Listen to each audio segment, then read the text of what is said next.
So the first, we have a number of questions, and they're going to be presented in a more or less a random manner.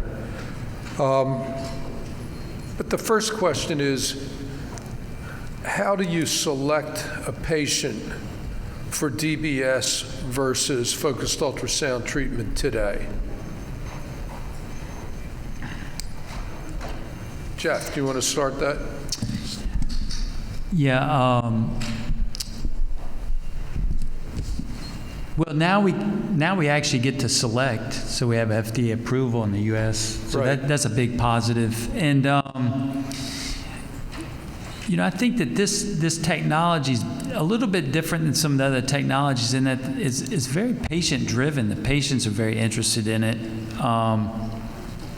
We get a lot of calls from patients instead of from doctors. So I think it's very patient-driven. A lot of patients come in requesting the procedure. I think that's pretty important. And like I said in the other talk, I think that there's merits and limitations of each of them. So, we really get excited when we see somebody with essential tremor that's asymmetrically affected. So if one side's worse than the other, because so far we've only done unilateral treatments with focused ultrasound, and DBS is pretty safely applied bilaterally. So somebody that's really unilaterally affected is a really nice case. But a lot of people are interested in it. They get huge gains if we stop their tremor in their dominant hand, even if they have tremor in both hands. So it's a difficult question to answer. I think the patients really kind of help make the decision. Paul, do you have any thoughts? Yeah. Since you refer patients for both? Yeah, and I think that's the important characteristic, is not to be a one-trick pony, that to offer both, and to, and I have a consultation with patients, and I go over the pros and cons of both. And Jeff's right, it's really patient-driven for that. It's an alternative, and it's great to give these patients more alternatives who have had so few alternatives with the ineffectiveness of medical therapy for decades. Vibhor? So I agree with Dr. Fishman and Dr. Elias that it's patient-driven, but besides that, the goal of surgery also determines which way we go. So if I have a patient who the day-to-day sort of work depends on their hand function, for example, somebody who's a mechanic who works or somebody who's a painter, and I foresee that in future I need a treatment that I need to be able to titrate to effect, or there are some parts of the tremor I want to control better than the others, then I lean more towards DBS than focused ultrasound. And the other thing I still consider in selection is patient age. And so younger patient, I'm still on the conservative side, somebody who is less than 50, or I steer more towards DBS than focused ultrasound. And then patients who have right on evaluation, you see they have balance issues, they're having swallowing difficulties, and you know that they can get worse after a thalamotomy procedure, known side effects. So probably lean more towards DBS than focused ultrasound. Menashe, what's your opinion? Most of the time, the patient decided for you, as people say. There are some clear cases that you always presented as you need a DBS, like a patient that comes with Parkinson's disease, and he has a dyskinesia and so on. He say, I want the tremor, treat the tremor, and he say, no, you need a DBS because it's bilateral and so on. But most of the time, the patient oppose you doing DBS because they don't want surgery, open surgery. And they force you, and they say, I want just stop the tremor in the dominant hand. Yeah. And they do the job for you. Jin-woo, you see a lot of patients. Yeah, in some aspect I agreed, but I also I'm thinking about the future role of the focused sound, especially for patients with essential tremor. I think it will definitely has a different role compared to the deep brain stimulation. For example, if the patient had a very severe tremor, especially if the patient has very severe proximal tremor, in my experience, the effect was not fancy, even with focal ultrasound. As you know, if we are not treat a patient with a severe tremor, sometimes we should put 2 electrodes in the VIM, or sometimes we should put 1 electrode into the posterior subthalamic area to control severe proximal tremor. In those cases, I think the focal ultrasound won't be the candidate of the treatments. So my assumption is in the future the focused ultrasound can be useful for less severe patients. But I also agree with the opinion of the Elias and the Krishna and others, especially the job is very important, and also the age is very important. If the patient has very important job using hand, if the patient is very minor tremors, we can easily applicable this technique for the patients. But in those patients, if we want to ask the patient to have a DBS, they are hesitating to have such device into the brain. And also another important issue is the age. If the age is over 80s or over 75, sometimes if the patient general condition is so poor, it will also hesitating to putting electrode into the brain. Those are the candidate of the focal ultrasound. And also for the indication of the Parkinson's disease, still we need to think about the real role of the focal ultrasound, because at this moment the controlling tremor is easy, but controlling this kind of other Parkinson's symptoms, we should do the bilateral procedures. However, it will take a very long time to make the bilateral dermal lesion in the GPI with current techniques. Good. So could we summarize this question by saying that the sense of the panel is that focused ultrasound is one more alternative that the surgeons have to offer patients in addition to deep brain stimulation? It's not for everybody. A derivative of that is the purists, and here, Paul, I'm referring to neurologists. The purists are all begging for a randomized trial of DBS versus focused ultrasound.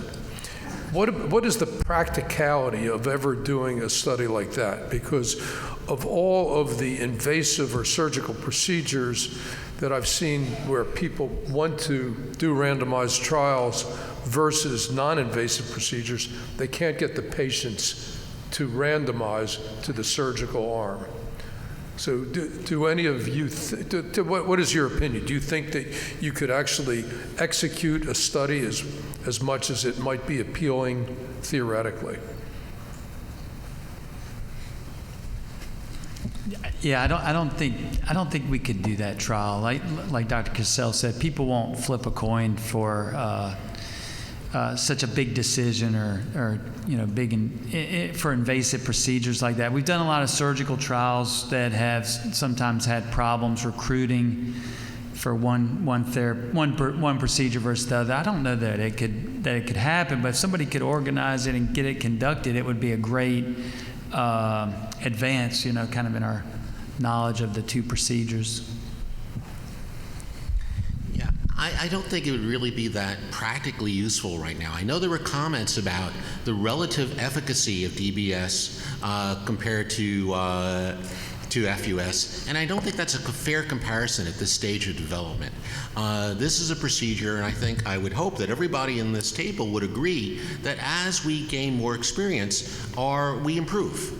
Here there's been tens to hundreds of thousands of cases that have been done, centers that have been done. The question is, how would a DBS center that was starting out fresh and doing their first 10 or 12 DBSs, how would they compare to a center that's now done thousands? So again, for any procedure, there's a learning curve, and even in our own population and some of the published work, that as we continue to do patients, the effectiveness and the outcomes continue to improve. Well, and that's one part of the moving target. The other is that the technology is evolving fairly rapidly. So personally, I don't see how you could ever do a trial like that, even if it was theoretically justifiable, and I suspect it's not. So that brings us back to the point that I think what's really needed is a worldwide registry that sets it up for comparative effectiveness studies with DBS. I think that's a good point, because currently the evidence we provided here at this early stage of the technology, it was a rather rigorous clinical trial, and comparing the results of this trial where there were blinded ratings and sham procedures performed versus a lot of the other data is not really a fair comparison. The data was acquired at a different level. Okay, let's switch gears. What about patients who have recurrence of their symptoms? How about retreating those patients? Menashe, what's your feeling? We consider doing the procedure again with those patients that we felt and they had recurrence tremor. We checked the position of the target. We checked many factors that will guide us what's happened, why we felt with those patients and not complete cessation of the tremor. And we didn't find any factor that we can say we can return and do it again in the same place that we did it. So perhaps the situation will be that not to do the second procedure in the VIM, but to do it as people do it in the premesencephalic area and so on, as they do it in Switzerland and so on. Vibhor? So I had participated in a retreatment of a patient, one patient in the past, and the retreatment was actually relatively very simple and straightforward. We had this cyst at the site of the VIM, and it was easy to raise the temperature. And we were convinced before redoing the treatment that it was technology, equipment related. We were not able to raise the temperature. There was some leakage of water from the circulation, and so we took the patient back a few months later and retreated. And so I think with anything else, we need to look at all the factors and understand if in the first treatment we were satisfied with the temperature, size of the lesion, where the lesion was. And also considering those patients, maybe DBS probably would be an option for those patients as well. So we don't have enough experience to kind of come up with a sort of a paradigm for that, but definitely something we'll see. Jeff? Yeah, I have a lot of enthusiasm to retreat people. I think that we've made our initial experience has been, I would consider pretty conservative, where I don't think that we made, our lesion size was relatively small, especially when you look at them at 3 to 6, 12 months. I don't know that we've probably done 50-something thalamotomies and ET and PD, and I don't know that we ever had a case where we reached a therapeutic temperature that the tremor didn't stop. And the question is really about durability. And I think this technology is really ideal for being conservative. Most people do really, really well with a conservative lesion, and we definitely have patients that will fail, a conservative lesion or need more treatment. And I think it's a really ideal technology to come back and add a little bit more treatment for just a few people that need it. So I kind of have a lot of enthusiasm for it. So fast forward 2 years from now to the next symposium, will any of you treating physicians here not be willing to retreat a patient? Yeah, I have several patients who had their redoing the RF thalamotomies, and also some of my patients has another DBS to control the tremor. As you may know, the certain percentage of the patient with essential tremor has a recurrence of the symptom even with thalamotomy or thalamic DBS. So it's common things happen in the patient with essential tremor. When you look at the literature, no one knows exactly how the recurrence occurs. So some people believe that it's because of the incomplete lesion. Some people believe that it was because of the regeneration of the myelin tissues and brain tissues. And there's evidence of the regeneration of the myelin, the circuitories in the thalamic areas. It's because of the microglial action. But anyway, as Elias mentioned, we can do the treatment with the focused ultrasound, especially in our clinical trial. I believe that most of the institutes are worrying about the major complications, so we are relatively conservative compared to our previous experience of the RF thalamotomy or other regional procedures. And I believe we don't need to worry about the recurrence of symptoms. And if we have the recurrence of the symptom of the patients, we can do the retreatments. Or if the patient want to do the DBS, we can do the DBS. However, some of my patients who had the recurrence of symptoms, they want to have a retreatment of these procedures once we have completed the reimbursement from our government. So I don't worry about the future of these procedures. The term reimbursement will come up again and again during this session as being one of the major impediments to the adoption of the technology. And I remind you, you can all help by going to the booth at the other end and signing up for the petition for CMS. What about bilateral treatments?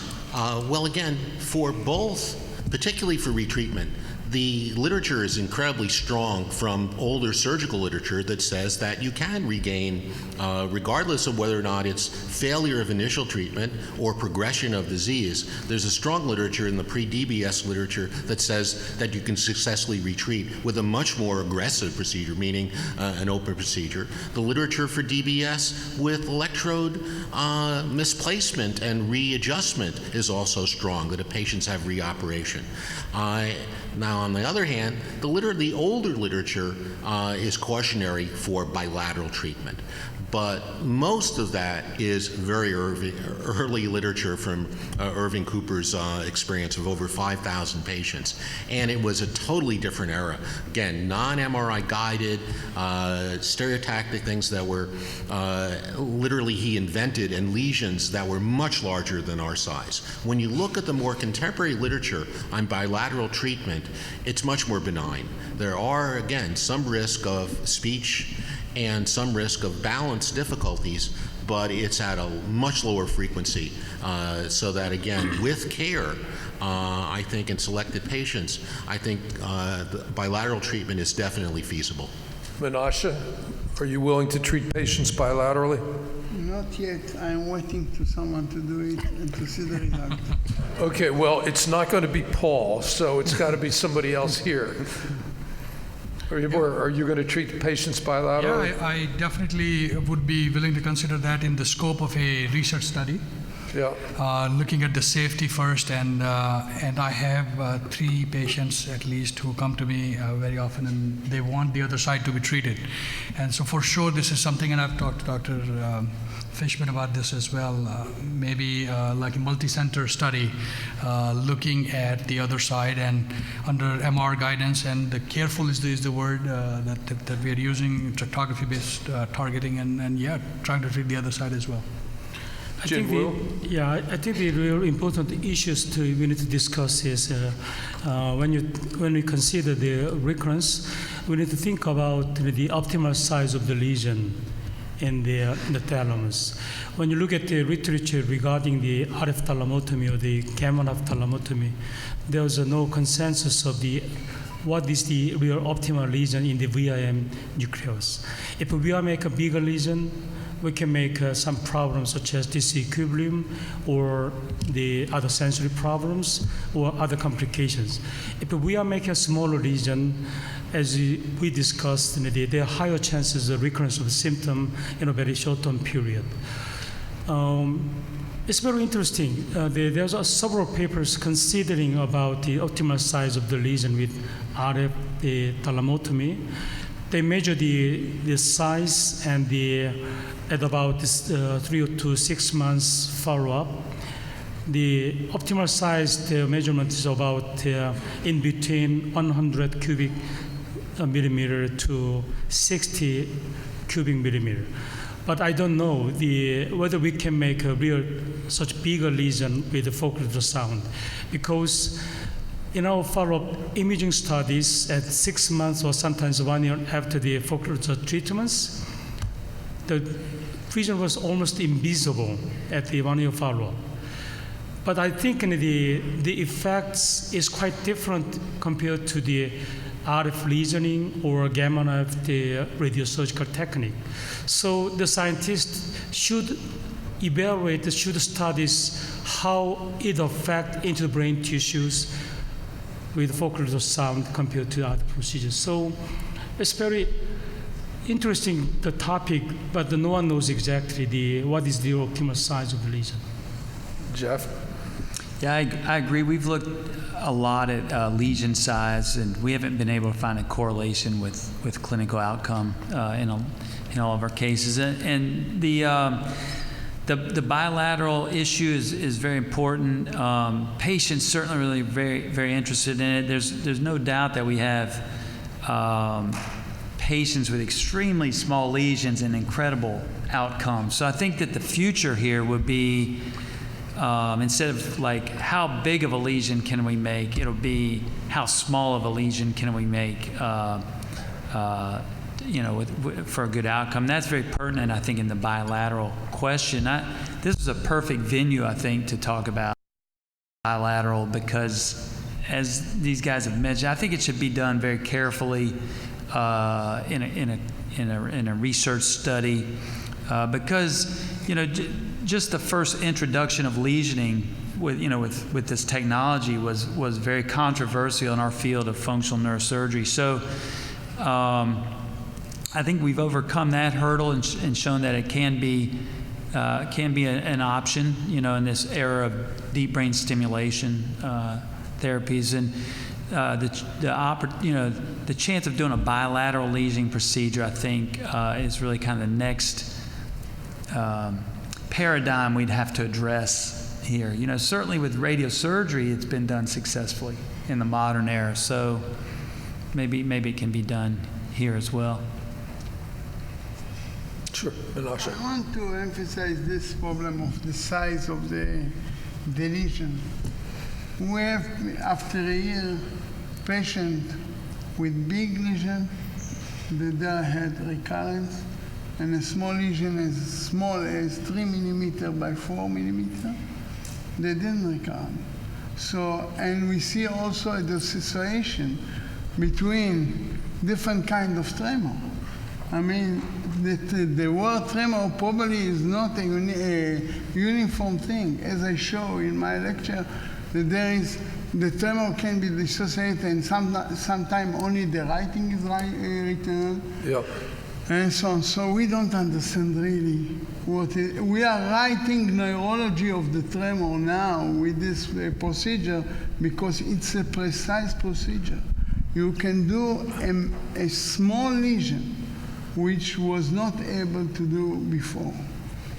And this is very important issue. Well, what you're speaking to is the notion that we have to have precision medicine. Everybody's talking about precision medicine when it comes to drugs, but there should be precision medicine when it comes to surgical or focused ultrasound procedures. And again, I think that if there was a robust registry that was set up for data analytics with large data sets, this could be sorted out over time. Paul? I think this technique has and I think even greater potential than DBS to actually individualize treatment. And what I mean by that, even for ET, you've heard already that some of the patients have dramatic handwriting tremor, but they don't have much else. And other patients have pretty good handwriting, but they have dramatic proximal tremor.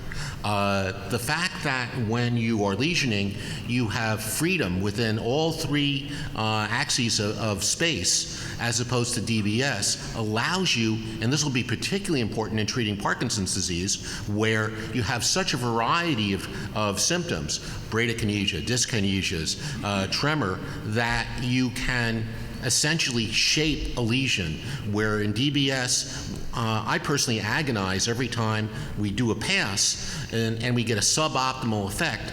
Do we do another pass? We don't do multiple electrodes at the same time. But again, it's been empowering to see how patient invisible it is to change the targeting, just as you heard before, to move the targeting to follow anatomically for a proximal versus a distal lesion, to target anatomically and follow the tractography, which we also do as well. Whereas in DBS, you're really adding risk and time, with that second or third pass. Would neuromodulation to stimulate or inhibit the target for target localization and verification be helpful? Definitely. Yeah. So one of our goals is that neuromodulation will be available within 2 years for target verification. What about other movement disorders, particularly MS tremor? MS Seems very, very controversial. Yeah, it's really hard to treat MS tremor even with DBS, and it'll be more challenging for sure than essential tremor to attack MS tremor patients. I would probably think that tremor-dominant PD probably would be the next step before we go to traumatic tremor or MS tremor, but definitely it's coming in future as well. Yeah. These conditions, MS tremor is a continuum of people who have something that looks like ET to people who have a wild ataxic tremor. And they're actually, the idea of how you discriminate between a tremor, and it's sometimes amazing in the patients with ET how well they target in spite of this wild oscillating tremor, whereas an MS tremor and a post-traumatic tremor are quite wild. And especially since lesioning in that thalamic area, we've seen the commonest side effect is in fact ataxia. It's a serious side effect, and this is a disabling symptom in many patients with MS. And that's why the track record for all forms of lesioning and DBS in multiple sclerosis has been mixed, because patient selection, even in the most expert hands, is difficult. What are your feelings, Jin-woo? I have the same ideas. The beneficial effect of the DBS for the MS tremor is not as good as we think. Some part of the tremor can be controlled, but as he mentioned, in other part was not controlled well. So, but I think we can apply this technique if the patient has very severe postural components, and the patient may satisfying about improvement of some component of the tremor. So we can apply this technique because this technique can be much easier and safer way than the DBS. Jeff, do you have any thoughts? Yeah, you might not want to hear them though. I'm very negative. I'm not a neurologist. Yeah, It I'm doesn't very matter. negative on MS tremor. I think that we want to help. Those patients have big disabilities, and we really want to help them. But I don't think that we've been able to do so really much in stereotactic neurosurgery. I think that we can stop the tremor component, but they're so impaired with the dysmetria and ataxia that they still can't use their hands. So, I mean, we might measure tremor improvement, but we don't measure a lot of functional gains. That's what the literature has not noted a lot of. It's been mixed, but I don't think maybe this procedure will allow us to explore a little bit more the target and get a better outcome, but I'm pretty pessimistic about it. So I don't sense an overwhelming enthusiasm from the panel. I think there's some curiosity, but not overwhelming enthusiasm. Is that correct? It's definitely a clinical problem that warrants help, but I don't know if we can deliver anytime soon. Let's take something a little easier, perhaps. How about dystonia, Jeff? Yeah, more positive. So that's a dystonia, especially primary dystonias, have been a real home run for stereotactic procedures. And lesioning's been abandoned for dystonia, but not really because of loss of efficacy, but just because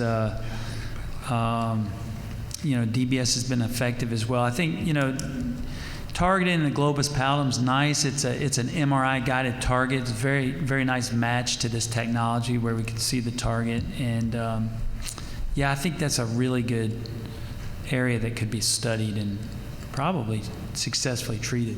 Menashe? I am in opposite idea here with the MS, and I will start with the dystonia. Dystonia has really a chance to be treated, but I think we need a transducer with low energy to try it. But with the MS, I know the idea of some people because we send this request for funding from the foundation of the Focus Ultrasound, and we get denial about funding this, but still I think that those patients, they can benefit with part of their problem, not completely. But this is not the only issue in medicine. You have to treat it partially and not completely. It depends on the quality of life that they will have after that. Jin-woo, what about dystonia? As I demonstrated in my presentation, the unilateral, the GPI lesioning certainly improved this kind of the Parkinson's disease. I believe there's a certain improvement of the dystonia if we are applying this technique. But still, it's too early to conclude at this moment because, as I demonstrated in my presentation, many of my patients, we couldn't get enough in the region volume in GPI. We don't know the exact reason why we encounter such a reason. I suggested the problem that we encountered during the procedure was the region size of the GPI is much bigger than the thalamus. I believe that once we make a bigger lesion in the certain part of the GPI, if we want to increase into double size, probably the first lesion may give some cavitation signal or some obstacle to make a bigger lesion. That is my assumptions. So many of my patients, even though the patient has good skull density and small skull volume, we couldn't make real good regions with current techniques. But if we have good techniques and if we can do the bilateral lesion, I believe in the beneficial effect of the bilateral GPI lesioning may have similar outcome compared to the DBS. However, as we experience, we are worrying about some voice problem or other problem that can occur with bilateral lesioning. Vibhor? So dystonia, again, I will voice the same sort of careful approach. So primary generalized dystonia again, and then the need to do bilateral lesions. And then finally, we need technological sort of advancement so that we can be more reliable in our GPI targeting. It's not up to the level of thalamus just yet. Yeah, I think bilaterality is the main issue because the majority of patients with generalized dystonia are involved on both sides. And so I really foresee a group of trials in terms of safety. The lowest risk would be probably the first thing, to start to do ET patients who are already treated and see the safety of that bilaterally. And then moving on to the Parkinson's patients, and when is that safe bilateral? And now you're doing the same target, GPI, and then at that point, once there's good evidence of safety of those two, to then move on to bilateral generalized dystonia. Okay, thank you. What about I'm not talking about the indications or the results, but the technical ability to treat different targets, whether it's STN, GPI, the thalamus, the tractotomy. How do you feel about what's the relative ease of treating each of these targets? Well, I think that one issue that Paul mentioned was that this technology is really amenable to contouring or shaping, so that you're not really constrained or limited to an electrode trajectory. So being able to shape the treatment to a specific target, I think, will be a key part.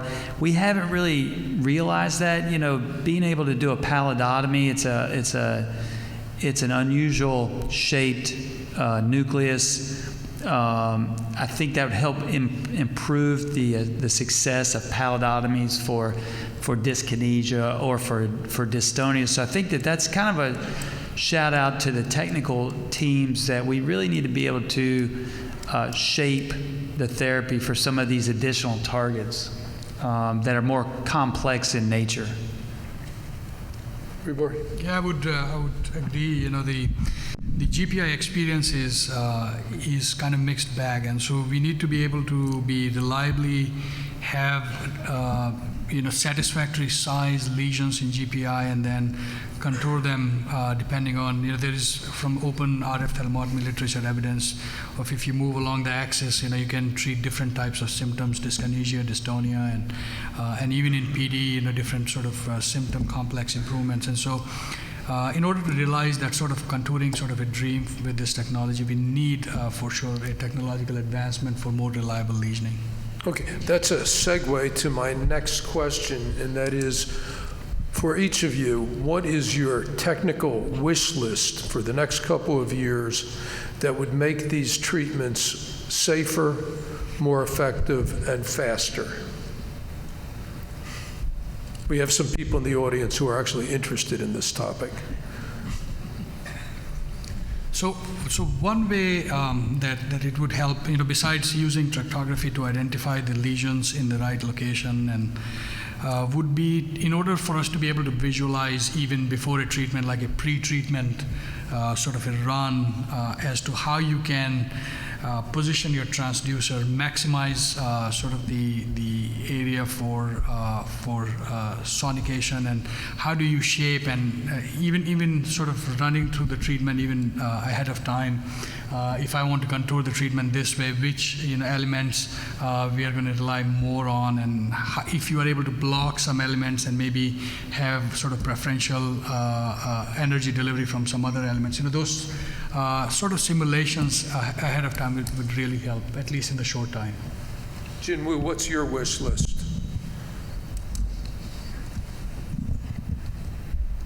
I think it's pretty complicated, the things we need to think about it. When I first treat my patient with essential tremor, initially because of the learning curve, it took me a long time. Sometimes it takes about 8 or 9 hours. But the recent trials, I can finish within a couple of hours. However, I also identify we should be very cautious about the evaluation of the patients and want to make a really sustained effect without having recurrence. It means that even though some of my patient has complete abolition of tremor in patient with sensitive tremor, I found that we should do another treatment, regain the conformation, or make a solid lesion at the same areas. But I didn't do in my several cases, and those patients has very good skull, the density and volumes, but had the recurrence. So disappearance of the symptom is not only factor that can stop the treatments. We need to see the volume of the region, improvement of symptoms. Also, we need to consider the kind of the what you should do in the next. So it's pretty complicated. I can't say exactly, but we need to do, and we need to redo the treatment to get the real beneficial effect of the patient. Jeff, what are your thoughts?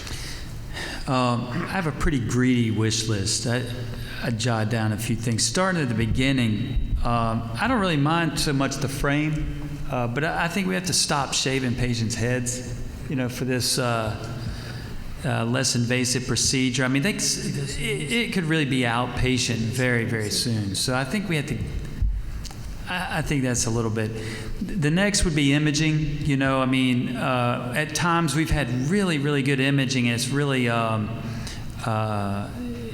it's really a luxury to be able to see the target before you treat it. Neuromodulation, we touched on that. We have to be able to map the targets, I think, before we treat them, and then the contouring of the ablation. We need to be able to shape the ablation maybe in more than just a spherical or elliptical fashion. And the last thing I'd say is really time. I think in the next few years, this will be at least an ET treatment. I think it'll be really quick.